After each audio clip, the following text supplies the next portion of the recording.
ভাঙড়ের বিধায়ক নওশাদ সিদ্দিকী আজ তামান্না খাতুনের বাড়িতে চলে এলেন। তামান্না খাতুনের মায়ের সঙ্গে দেখা করলেন, তার বাবার সঙ্গে কথা বললেন এবং তাদের সুখ দুঃখের কথা শুনলেন। আপনারা জানেন যে উপনির্বাচনের ফলাফল হবার পর নদিয়ার কালীগঞ্জে তামান্না খাতুন নামে এক 9 বছরের শিশুকে রীতিমতো বোমা মেরে হত্যা করা হয়, খুন করা হয়। আর এই খুনের অভিযোগ তৃণমূলের বিরুদ্ধে। আর সেখানেই সেই তামান্না খাতুনের বাবা মায়ের সঙ্গে আজকে দেখা করলেন আইএসএফ বিধায়ক নওশাদ সিদ্দিকী। তিনি দেখা করে রীতিমতো তৃণমূল সরকারকে তুলনা করলেন এবং রীতিমতো মুখ্যমন্ত্রী মমতা বন্দ্যোপাধ্যায়কে তীব্র আক্রমণ করলেন। নওশাদ সিদ্দিকী তিনি কি বললেন শোনাবো আপনাদের। পরিবার কি বললো দাদা? যে ভয়ঙ্কর ঘটনাটার সম্মুখীন হয়েছে তামান্নার আম্মা, তার মা টোটাল বিষয়টা বিশ্লেষণ বললেন। ব্যাপারটা শুনতে পেলাম তার পিতা, তামান্না খাতুনের পিতা হচ্ছে একজন মাইগ্রেন্ট লেবার। দুর্ভাগ্য আমাদের, ভোট আসলেই পশ্চিমবাংলায় খুনোখুনি মারামারি, আর ভোট আসলে মুসলিমরা না খুন হলে রাজ্যের যে শাসক দলের সরকার আছে তারা ঠিক শান্তি পায় না। মুসলিমদেরকে খুন হতেই হবে, পিছড়ে বর্গের মানুষকে খুন হতেই হবে, নাহলে ভোটটা তাদের কাছে অসম্পূর্ণ। দেখুন না, যেখানে গণনা হচ্ছে গণনা কেন্দ্রের অনেক দূরে, আর যেখানে এসে মেয়েটিকে খুন করলো বোমা ছুঁড়ে অনেকটাই ভিতরে। প্রশাসন সকাল থেকে সবটাই জানে যে এখানে একটা অস্থিরতা পরিবেশ তৈরি হতে পারে, হচ্ছে। ইতিপূর্বে এই গ্রামে এই ধরনের রাজনৈতিক হিংসা হয়েছে, অনেক ক্ষতিগ্রস্ত হয়েছে। সুতরাং এখানে পর্যাপ্ত পরিমাণে ফোর্স দেওয়া দরকার ছিল, কিন্তু তা করেনি। ফলে একটা ফুটফুটে মেয়ের জীবনহানি হলো। শুধু একটা মেয়ের ক্ষতি হলো না, এই গ্রামটা আজকে আতঙ্কিত হয়ে গেল। এটা সম্পূর্ণভাবে রাজ্য সরকারকে দায়ী নিতে হবে, ইসিআইকেও দায়ী নিতে হবে। আমরা চাইছি সঠিক তদন্ত হোক। আমি তামান্নার আম্মাজির সাথে আব্বাজির সাথে কথা বলেছি। আমি এটাও অনুরোধ করেছি যে রাজনৈতিক হিংসাটা বড় কথা নয়, বড় কথা হচ্ছে এই গ্রামের থেকে হিংসা টোটাল বন্ধ করতে হবে। তার জন্য আপনাদেরকে এগিয়ে আসতে হবে। যারা যারা যুক্ত তাদের বিরুদ্ধেই আমাদের আইনি লড়াই চলবে। ও দল করে সেই দল করে, তার থেকে বড় কথা যারা অন্যায়ের সাথে যুক্ত তাদের বিরুদ্ধে আইনি লড়াই চলবে। প্রশাসনের ভূমিকা নিয়ে কি বলবেন? দেখুন, ওই দিনকে যদি প্রশাসন কঠোর হাসতে কঠোর থাকতো, অর্থাৎ যেখানে সকাল থেকে ঢিপঢাপ চলছে, যদি খবর পাওয়ার পরে যদি প্রশাসন তার ফোর্স ডিপ্লয় করে দিত তাহলে এই দিনটা দেখতে হতো না। সোমবারের ঘটনা, আজকে বুধবার মাত্র 5 জন গ্রেপ্তার হয়েছে, 24 জনের নামে অভিযোগ দেয়। দেখুন, আমরা আর কয়েকটা দিন অপেক্ষা করছি, প্রশাসন কতটা দায়িত্ব নিয়ে কাজ করছে দেখছি। না হলে শ্রদ্ধেয় সম্মানীয় বিকাশ রঞ্জন ভট্টাচার্য স্যার আছেন, শামীম দ্বারা আছেন, তাদের সাথে কথা বলবো। আমরা এটাকে কোর্টে নিয়ে মুভ করব।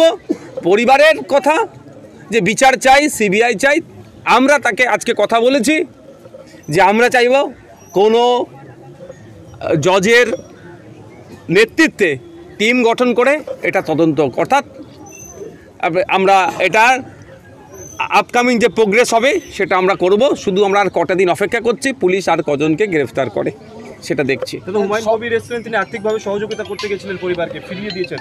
দেখুন, আর্থিকভাবে সহযোগিতা করতে গেছেন, ওনার প্রকাশ্য করাটা আমি মনে করছি এই মুহূর্তে অনুচিত হয়েছে। আমরা অনেক সময় অনেক ক্ষেত্রে অনেক মানুষের পাশে দাঁড়াই আর্থিক সহযোগিতা করার জন্য, কিন্তু যখন তার মেয়েকে হারিয়ে শোকে পাথর, সেই সময় আর্থিক সহযোগিতা এইভাবে প্রকাশ্যে নিয়ে এসে খামে ভরে দেওয়াটার জবাব পেয়েছেন। এবার হুমায়ুন কবির সাহেব নিজে থেকে দিচ্ছেন না সরকার তাকে ম্যানেজ করার জন্য পাঠিয়েছে আমি বলতে পারছি না। তবে সরকার এত বড় নির্লজ্জ, যখন যাকে পারবে ম্যানেজ করে দেওয়ার জন্য পাঠাই। কারণ যে ওয়াকাফ আইন বিজেপির বিরুদ্ধে আন্দোলন করতে গেলে এখানকার মুসলিম সম্প্রদায়ের মানুষকে সরকার আটকানোর চেষ্টা করে প্রশাসনকে দিয়ে, সামান্য একটা মুসলিম বাড়ির মেয়েকে খুন করেছে, তাকে ধামাচাপা দেওয়ার জন্য অনেক পন্থা অবলম্বন করতে পারে। আমি এখানে মুসলিম শব্দটা বারবার ব্যবহার এই জন্যই করছি, ভোট আসলেই মুসলমানদের রক্তর প্রয়োজন হয়ে যায় সরকারের। মুসলিম না খুন হলে ভোটটা অসম্পূর্ণ থেকে যায় এদের কাছে, সেই জন্যই বারবার আমি এই শব্দটা ব্যবহার করছি। আর পিছড়ে বর্গের মানুষের খুনকে এরা দেখতে বেশি পছন্দ করে। তাই অনুরোধ আমার মিডিয়ার মাধ্যমে, এই ভোট হয়ে নেতার বেটি নেতা হয়ে যাবে আর মাইগ্রেন্ট লেবারের বেটি কবরে যাবে বা শ্মশানে যাবে, এটা বন্ধ হওয়া দরকার। আমি আসলাম এই মেন রুট থেকে, এখানে 15 বছর নাকি তৃণমূলের পঞ্চায়েতের সদস্য, সে কীভাবে ভোটে আমি বিতর্কে যাব না। এই রাস্তাতে অল্প বৃষ্টিতেও দেখলাম আসার মতো নয়, কিন্তু তাহলে তারাও যদি অন্তত নিজের গ্রামটাকেও ঠিক করতে পারে, ততটুকু করে না কেন, করতে দেওয়া হয় না। সেই বাইর করার ইচ্ছা থাকলেও তাকে করতে দেওয়া হয় না। কারণ ওখানে কারা থাকে? মুসলমানরা থাকে। ওখানে কারা থাকে? পিছড়ে বর্গের হিন্দুরা থাকে। ওখানে কারা থাকে? আদিবাসীরা থাকে। ওদের এই এলাকায় উন্নয়ন করার দরকার নেই, এমনি ওদের ভোটটা আগের দিন রাত্রে 500 টাকা বিরিয়ানির প্যাকেট দেবো, পেয়ে যাব, এই মানসিকতাই চলছে তো। আর এই গ্রামের মানুষ বুঝবে কবে? বগটুই থেকে বারাসাত, মুর্শিদাবাদ, ভাঙড় এবং নদীয়ার বিভিন্ন জায়গায় শুধুমাত্র সংখ্যালঘুরা খুন হচ্ছেন, যেখানে বারবার বলা হচ্ছে এই তৃণমূলের পক্ষ থেকে প্রচার দেওয়া হয় সংখ্যালঘুদের জন্য, বিজেপিকে আটকানোর জন্য তৃণমূল দল, সংখ্যালঘুদের জন্য এই দল, কিন্তু বারবার সংখ্যালঘুরা কেন খুন? উত্তরপ্রদেশে মুসলমানদেরকে মারছে বিজেপি, আর পশ্চিম বাংলাতে মুসলমানদের মারছে তৃণমূল, মমতা ব্যানার্জি মারছে। বুঝতে পারছেন তো? এর বাইরে আর কিছু নয়। এখানে সংখ্যালঘু তোষণের নামে সংখ্যালঘুদেরকে শোষণ করা হচ্ছে। এখানে গ্রামের মানুষ আছে, জিজ্ঞাসা করবেন অন টু অন করে, এত বড় গ্রাম, এখানে স্কুলের খোঁজ নিয়ে দেখুন স্কুলটা কত দূরে আছে। স্কুল থাকলেও টিচার নাই। কেন টিচার নাই? কেন টিচার নাই? কেন? এখানে ছেলেমেয়েরা, সে তৃণমূল করুক, আইএসএফ করুক, বিজেপি করুক, কংগ্রেস করুক, বাচ্চারা স্কুলে গিয়ে টিচার থাকলে পড়াশোনা করবে, তাহলে মারামারি বন্ধ হবে। তাহলে এরা যাতে আগামী দিনে লাঠিয়াল বাহিনী হতে পারে, এখন থেকে স্কুলে শিক্ষক না দিয়ে এদেরকে ধ্বংস করছে। পরিবার পুলিশের ওপর ভরসা রাখছে না এবং তারা বলছে সিবিআই তদন্ত। কি বলবো? কিভাবে রাখতে পারবে বলুন? দুদিন পরে ফরেন্সিক রিপোর্ট টিম আসছে রিপোর্ট করতে।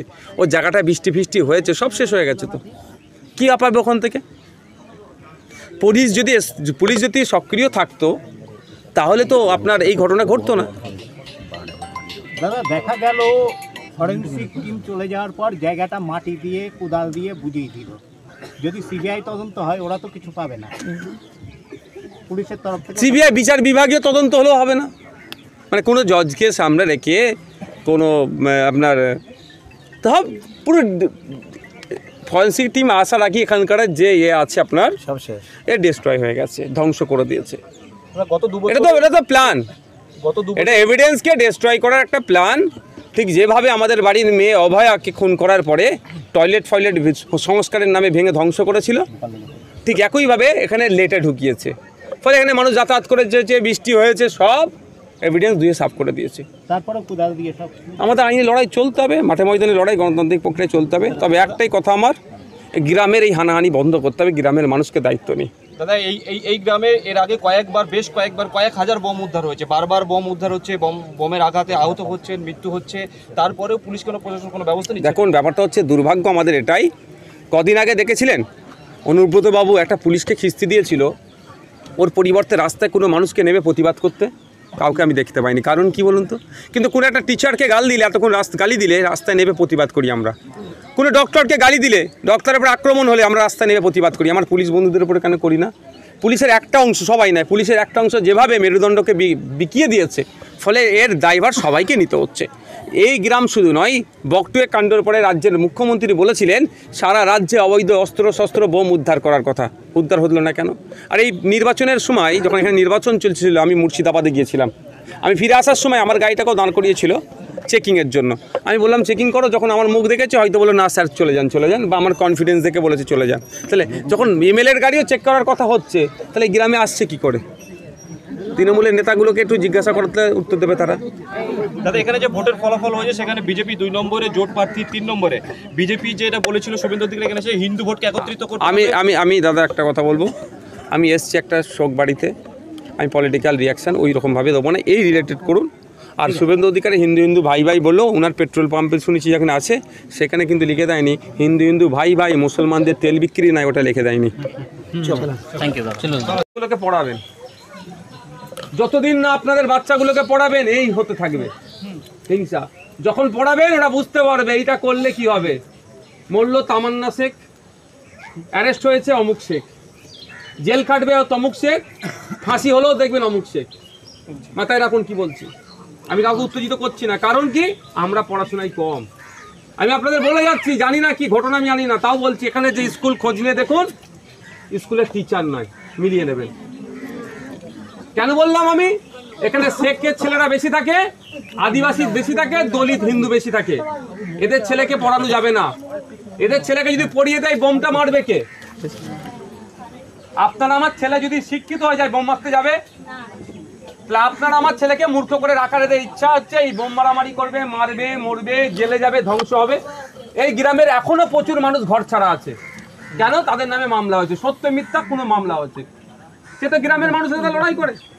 যার সকালে উঠে গ্রামের মানুষের মুখ দেখি, সন্ধ্যাবেলা একসাথে চায়ের দোকানে বসে আড্ডা মারি, তার সাথে কি করে আমরা লড়াই করছি? আমাদের দুর্বলতা, আমাদের শিক্ষাই কম, আমাদেরকে যে যা বোঝাই বুঝে নি। এইটা যদি বন্ধ করতে চান, এই ছেলে মেয়েগুলোকে মা পড়াতে হবে। রোজা রাখবেন, আমি আপনাদের বলে যাচ্ছি, পয়সা নাই, রোজা রাখবেন। কি বলছি মা, বুঝতে পেরেছেন?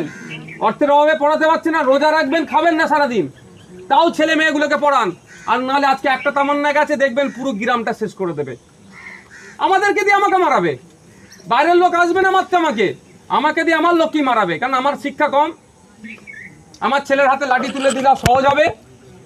আমার দাদুরা দেখুন না, আপনাদের গ্রামে দেখুন, খারাপ লাগবে, দাদুরা দেখুন কারো নেতার হয়ে লাঠিয়ালগিরি করেছে, এখন বাপেরা লাঠিয়ালগিরি করছে, তারপরে ছেলেগুলোকে আবার দেখবেন এরকম বোম বাঁধার বাহিনী বানাবে, তার ছেলেকে বানাবে। আর নেতার ছেলে, উনি নেতা ছিলেন এমএলএ, তার মেয়ে এমএলএ হয়ে গেল, তার ছেলে মেয়ে দেখবেন আবার ফিউচার এমএলএ হবে। কিন্তু আপনার ছেলেগুলো কোথায়? জেলে যাবে, নাহলে রাতে অন্ধকারে মশার কামড়ে খেয়ে কবরস্থানে লুকোতে যাবে, পুলিশ তারা কাটাবে হচ্ছে বলে। এর বাইরে কিছু আর হবে না। তাই অনুরোধ মায়েদের বলছি, রোজা রাখবেন, একবেলা খাবেন না, ছেলে মেয়েগুলোকে পড়ান, তাহলেই সমাজ পরিবর্তন হবে, তাহলেই মাথা তুলে বাঁচতে পারবেন, নাহলে কুকুর বিড়ালের মতো জীবনযাপন হবে। এর বাইরে আর কিচ্ছু হবে না। কুকুর বিড়ালের মতো জীবনযাপন হচ্ছে তো আমাদের। এটা বলে যাচ্ছি, আপনারা এসেছেন মায়েরা, তাই বলবো আপনাদেরকে।